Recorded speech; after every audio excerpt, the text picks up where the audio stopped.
এক নজরে আজকের বাংলাদেশ। প্রধান উপদেষ্টা ডক্টর মোহাম্মদ ইউনূসের 16 থেকে 18 ফেব্রুয়ারির মধ্যে আনুষ্ঠানিকভাবে দায়িত্ব হস্তান্তর সম্পন্ন করার লক্ষ্য নির্ধারণ করা হয়েছে। ব্যালট বাক্স ছিনতাই হলে কেউ রক্ষা পাবে না, মতবিনিময় শেষে সাংবাদিকদের এই কথা বলেন স্বরাষ্ট্র উপদেষ্টা মোহাম্মদ জাহাঙ্গীর আলম। সিইসি এএমএম নাসির উদ্দিন বলেছেন, সাংবাদিকেরা যদি প্রতিটি ভোট কেন্দ্র এবং নির্বাচনী প্রক্রিয়া নিবিড়ভাবে পর্যবেক্ষণ করেন তবেই নির্বাচনে প্রকৃত স্বচ্ছতা বজায় থাকবে। আসন্ন গণভোটে সরকারি চাকরিজীবীরা কোনোভাবেই হ্যাঁ বা না এর পক্ষে বিপক্ষে প্রচারণা চালাতে পারবে না বলে স্পষ্ট জানিয়ে দিয়েছে নির্বাচন কমিশন।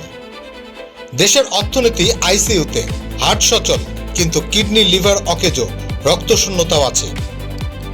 রাজশাহীর জনসভায় তারেক রহমান বলেছেন, একটি মহল ষড়যন্ত্র শুরু করেছে, ভেতরে ভেতরে ষড়যন্ত্র করছে, কিভাবে এই নির্বাচনকে বাধাগ্রস্ত করা যায়। জামাত ক্ষমতায় গেলে কওমি মাদ্রাসা বন্ধ করে দেওয়া হবে, এমন অপপ্রচার চলছে বলে জানিয়েছেন বাংলাদেশ জামাতে ইসলামের আমির ডাক্তার শফিকুর রহমান। তিনি বলেছেন, কওমি মাদ্রাসা আমাদের হৃদয়, আমাদের কলিজা।